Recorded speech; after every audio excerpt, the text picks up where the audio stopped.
बिस्मिल्लाहिर्रहमानिर्रहीम। Computer science first year lecture 70। आज हमने इसमें सीपीयू और मेन मेमोरी के हवाले से पढ़ना है। तो स्टार्ट करते हैं हम। सीपीयू की जो डेफिनेशन है, इसमें सीपीयू आम रूटीन में हम गलत एक टर्म ले लेते हैं कि सीपीयू हम उस बॉक्स को कहते हैं कि जिसमें main board, hard drive, main memory और बाकी तमाम कंपोनेंट्स लगे होते हैं। उसको हम आम रूटीन में सीपीयू कह देते हैं, लेकिन असल में उसको कहा जाता है सिस्टम यूनिट। सीपीयू से मुराद उस चिप को कहा जाता है जिसको हम प्रोसेसर चिप कह सकते हैं। जैसे ये नीचे आप इमेज में देख रहे हैं कि एक प्रोसेसर चिप है जिसका उसमें दोनों तरफ से इमेज जो है वो नज़र आ रहा है आपको। एक 1 इंच स्क्वायर में या 1.5 इंच स्क्वायर में एक चिप बनी होती है जिसको हम प्रोसेसर हम कहते हैं। असल में ये सीपीयू है, सेंट्रल प्रोसेसिंग यूनिट। इसको हम ब्रेन ऑफ कंप्यूटर भी कह सकते हैं कि सारी प्रोसेसिंग जो परफॉर्म करनी है वो इसी सीपीयू ने परफॉर्म करनी है। तो इसमें इसी के आगे दो हिस्से होते हैं, कंट्रोल यूनिट और अरिथमेटिक यूनिट, जिनको हमने कल भी डिस्कस किया था। तो इसमें CPU stand for central processing unit. It is the brain of the computer. It is the most important component of the computer. It is also called processor. इसको हम प्रोसेसर कहेंगे। Computer can not work without CPU. Computer जो है CPU के बगैर कोई भी काम परफॉर्म नहीं करता।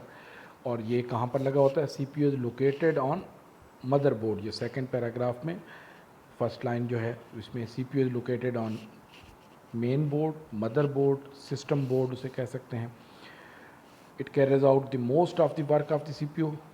CPU perform all operations on data according to the given instruction. जो भी इंस्ट्रक्शन हम देते हैं उस तमाम को वो परफॉर्म करता है। इसके वही दो कंपोनेंट हो गए, एक कंट्रोल यूनिट और एक arithmetic logic unit. Control unit के बारे में कल हमने डिटेल से पढ़ा था कि कंट्रोल यूनिट तमाम एक्शन परफॉर्म करने के लिए होता है। जितनी भी इंस्ट्रक्शन की एग्जीक्यूशन होती है उसको कंट्रोल करता है कि इंस्ट्रक्शन कैसे एग्जीक्यूट होंगी। और जो सेकंड इसका पार्ट है एएलयू, उसमें भी जो डाटा मूवमेंट है कि डाटा एएलयू में जाएगा, कैसे जाएगा, किस तरीके से उसको प्रोसेस करेगा, वो सारा कंट्रोल करना किसका काम होता है? कंट्रोल यूनिट का काम होता है। तो control unit is an important component of CPU. It acts like a supervisor of the computer. It control all activities of computer. It perform the following operation. ये 3 पॉइंट नीचे दिए हुए हैं। fetches instruction from main memory. It interprets the instruction to find out what operation to be performed. It control the execution of instruction. तो ये 3 point, इनको भी कल हमने डिस्कस किया था।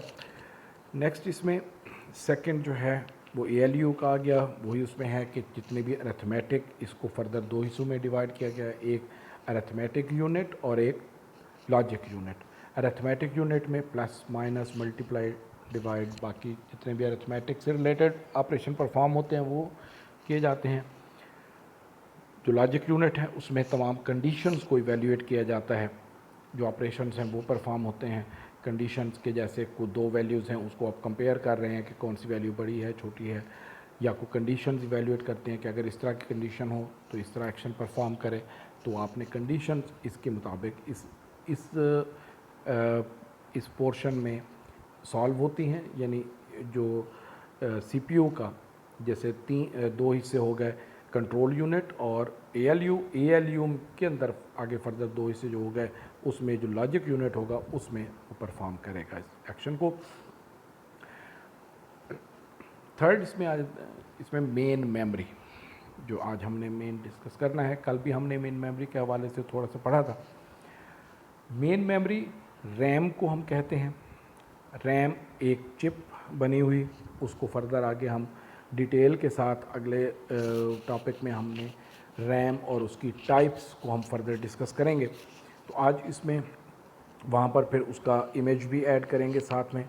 तो इसमें हमने ऐड करना है कि इसमें मेन मेमोरी जो है, पहली वही डेफिनेशन आ गई जो कल हमने डिस्कस की थी कि main memory is an important component of the computer system. It is used to store program and data that are being executed. It is also known as working area of the computer. Computer cannot work without main memory. ये पहला paragraph इसमें main memory का आ गया कि इसमें कोई भी programme हम स्टोर करते हैं, कोई भी डाटा जो प्रोसेस होता है वो सारा पहले मेन मेमोरी में आता है, फिर वहाँ से सीपीयू उसको फैच करता है. तो मेन मेमोरी एक वर्किंग एरिया हमें प्रोवाइड करता है. जैसे क्लासरूम के अंदर एक वाइट बोर्ड है, उस पर कोई भी इंस्ट्रक्शन आर्जी तौर पर हम लिखते हैं. इसी तरह जैसे रूम के अंदर एक टेबल आपके पास है, जैसे स्टडी टेबल है या कोई भी टेबल होती है, तो टेबल पर वो किताबें आप रखेंगे जो आप रूटीन में उस वक्त पढ़ रहे होंगे, वो आप टेबल में रखेंगे. या जैसे क्लास में रोस्टम होता है तो उस पर आप वो किताब ओपन करेंगे जिससे आप पढ़ रहे होंगे. बाकी कोई किताबें हैं तो उसको आप शेल्फ़ में या कबर्ड में या कहीं भी आप रखते हैं. लेकिन स्टडी के लिए जो उस वक्त करंट आप एक्शन परफॉर्म कर रहे होंगे, जिस सब्जेक्ट की आप स्टडी कर रहे होंगे, उससे रिलेटेड ही किताबें आप उस टेबल पर या उस रोस्टम पर ओपन करेंगे. तो मेन मेमोरी भी इसी तरह है कि जो प्रोग्राम कंप्यूटर के अंदर स्टोर होते हैं या जो डाटा स्टोर होता है वो तो सारा हार्ड डिस्क में होता है, जबकि जो प्रोसेस हो रहा हो, जो ओपन किया हुआ हो या प्रोसेस हो रहा हो, उसको हम ओपन किस में करते हैं, मेन मेमोरी में ओपन होगा पहले. इसमें हमने खुद से स्टोर नहीं करना, बल्कि इसमें ऑटोमेटिकली जैसे ही आप इंस्ट्रक्शन एग्जीक्यूट करते हैं, ओपन करने की कमांड देंगे, वो ऑटोमेटिकली पहले मेन मेमोरी में उसको ले जाएगा, फिर वहाँ से आगे प्रोसेस करेगा. तो इसका स्ट्रक्चर क्या होता है, मेन मेमोरी के अंदर जो मेन मेमोरी बनी होती है सेमीकंडक्टर मटेरियल की. एक ब्लैक कलर में आपने देखा होगा कि चिप जो बनी हुई होती हैं उनमें डाटा स्टोर होता है. उसमें सेल्स बने होते हैं, हर सेल में एक वैल्यू स्टोर होती है, 0 या 1. अब 0 या 1 उसमें लिखा नहीं जाता, बल्कि चार्ज की फॉर्म में स्टोर होता है कि या तो उस सेल के अंदर चार्ज होगा या उस सेल में चार्ज नहीं होगा. अगर चार्ज है तो कंप्यूटर क्या समझेगा, 1. अगर चार्ज नहीं है तो कंप्यूटर 0 समझेगा. लेकिन हर एक सेल को अलग अलग कंप्यूटर अज्यूम नहीं करेगा या उसको अलग अलग आइडेंटिफाई नहीं करेगा, बल्कि 8 सेल्स का कंबाइन करके 1 बाइट का जो एरिया होता है उसको इकट्ठा ही गेट करेगा और इकट्ठा ही उसको स्टोर करेगा. यानी combination of 8 bits is called 1 byte and every byte has a unique memory address. उसमें हर बाइट का एक यूनिक मेमोरी एड्रेस होगा जिससे उसको एक्सेस किया जा सकता है.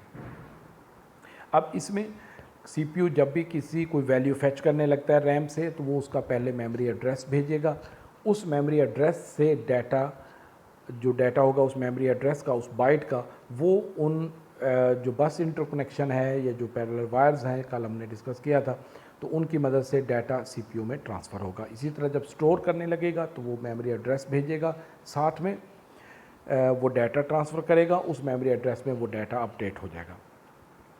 मेन मेमोरी को जो मैनेज करना है वो हमारा काम नहीं है, वो कंप्यूटर यानी प्रोसेसर या जो ऑपरेटिंग सिस्टम है उसके मुताबिक वो ऑटोमेटिकली मैनेज होता है. तो इसमें इसका आर्किटेक्चर के हवाले से पहले देख लें कि पहला पैराग्राफ है इसमें, main memory in the modern computer is built in the form of a chip. The chip is made of a semiconductor material. The chip consist of thousands और मिलियंस ऑफ सेल्स.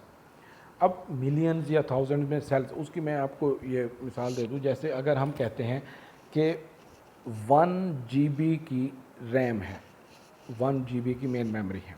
अब 1 GB में number of bytes कितने होंगे, 1 kilobyte में bite जो होते हैं वो 1000 होते हैं. 1024 या राउंड में उसको 1000 शुमार किया जाता है. 1024 बाइट्स 1 KB में होते हैं, किलोबाइट में होते हैं. 1024 किलोबाइट होते हैं 1 मेगाबाइट में, और फिर 1024 मेगाबाइट का 1 GB बनता है. तो अगर 3 टाइम्स आप मल्टीप्लाई करें 1024 मल्टीप्लाइड बाई 1024 मल्टीप्लाइड बाई 1024, तो आपके पास जो वैल्यू आएगी, जो रिज़ल्ट आएगा, उतने बाइट्स 1 GB की रैम में मौजूद होते हैं। तो ये लाखों की तादाद में बाइट्स बनते हैं और हर एक बाइट का एक यूनिक मेमोरी एड्रेस होता है जिसको वो एक्सेस करता है। सेकेंड पैराग्राफ में इसमें the cells in the main memory are logically organized as a group of 8 bits. One group of 8 bit is known as byte. Each byte in the memory is assigned a unique number. हर एक का एक unique number, वही memory address जिसे हम कहते हैं, number is known as address of the byte. इसका जो एक्सेसिंग मेथड है कि डाटा एक्सेस कैसे करना है, डाटा एक्सेस मेथड जो है कि डाटा रैम से फैच करना या रैम में स्टोर करना, ये जो है उसमें मेथड, इसको हम कहते हैं डायरेक्ट एक्सेस मेथड। ये दो तरह के वैसे मेथड होते हैं, सीक्वेंशियल मेथड होता है या डायरेक्ट मेथड होता है। सीक्वेंस में तो डाटा सीक्वेंस में स्टोर होगा, सीक्वेंस में फैच होगा, वो आम रूटीन में मैग्नेटिक टेप में होता है। लेकिन इसमें डायरेक्ट एक्सेस होता है कि डायरेक्टली हम जिस मेमोरी एड्रेस में डाटा स्टोर करना चाहें और जहाँ से फैच करना चाहें, ये चिप की फॉर्मेट में होता है। इस वजह से इसमें कोई भी मूविंग पार्ट नहीं होता। जैसे हार्ड डिस्क है तो हार्ड डिस्क की जो डिस्क हैं वो मूव होती हैं। अब इसमें कोई भी मूविंग पार्ट नहीं होता जैसे हार्ड डिस्क के अंदर होता है। हार्ड डिस्क के अंदर जब तक प्लेट्स मूव नहीं करती उस वक्त तक डाटा जो है वो स्टोर या रिट्रीव नहीं हो पाता। लेकिन इसमें जो है मूविंग पार्ट नहीं होता, मेमोरी चिप बनी होती है, उसमें डाटा डायरेक्टली हम स्टोर या एक्सेस कर सकते हैं। तो इसकी स्पीड हार्ड डिस्क की निस्बत बहुत फास्ट होती है। एक तो मेमोरी कम होती है हार्ड डिस्क की निस्बत, लेकिन स्पीड खासी फास्ट होती है। इस वजह से कंप्यूटर जो भी डाटा प्रोसेस करना हो तो हार्ड डिस्क से पहले रैम में ले आता है, फिर आगे उसको प्रोसेस करता है। तो इसको रैंडम एक्सेस भी कह सकते हैं और डायरेक्ट एक्सेस भी कहा जाता है। तो इसमें पहला पैराग्राफ में इसमें देखिए, अगर main memory is a sequence of bytes, CPU and other components can access any byte of main memory by specifying its address. जब तक वो एड्रेस से ही वो गेट करेगा, जैसे मैंने पहले बताया इसमें कि कोई भी डाटा रैम से फैच करना हो तो उसका वो मेमोरी एड्रेस देते हैं, मेमोरी एड्रेस देंगे तो उसके मुताबिक वो डाटा फैच होगा। इसी तरह memory is built from electronic components according to any part of memory takes equal time। भले किसी भी जगह से डाटा देखें, एक मेमोरी एड्रेस है 1, अगर हम मेमोरी एड्रेस दे देते हैं उसमें 100, तो वो डायरेक्टली 100 से डाटा गेट करेगा। 1 से डाटा गेट करना और 100 से डाटा गेट करना इक्वल टाइम उसमें लगेगा, क्योंकि डायरेक्ट एक्सेस है। जैसे CDs से जब आप प्ले करते हैं तो CDs में पहला सॉन्ग प्ले करें या लास्ट वाला सॉन्ग प्ले करें, इक्वल टाइम में वो प्ले होगा। उसमें कोई भी फॉरवर्ड या रिवर्स करने की ज़रूरत नहीं होती, जैसे मैग्नेटिक टेप में होता है कि फर्स्ट सॉन्ग आपने प्ले किया तो उसके बाद लास्ट प्ले करना है तो पहले बाकी तमाम सॉन्ग को आपको फॉरवर्ड करना पड़ता है, फिर आप प्ले करते हैं। No mechanical movement is required when data is accessed from main memory. इसमें कोई भी मूवमेंट नहीं होती क्योंकि चिप की फॉर्मेट में होता है ये डाटा, जैसे USB या उसमें होता है। That is why the main memory is very fast as compared to other storage device such as magnetic disk। Magnetic disk वही हार्ड डिस्क होगी और रैम इसकी एग्जांपल है कि रैम को हम क्या कहते हैं, मेन मेमोरी। नेक्स्ट लेक्चर में हम रैम और उसकी टाइप्स और फर्दर रोम और उसकी टाइप्स को हम फर्दर आगे देखेंगे। तो यहाँ तक ये आप उसकी डेफिनेशन यहाँ तक करेंगे। ओके, अल्लाह हाफिज़।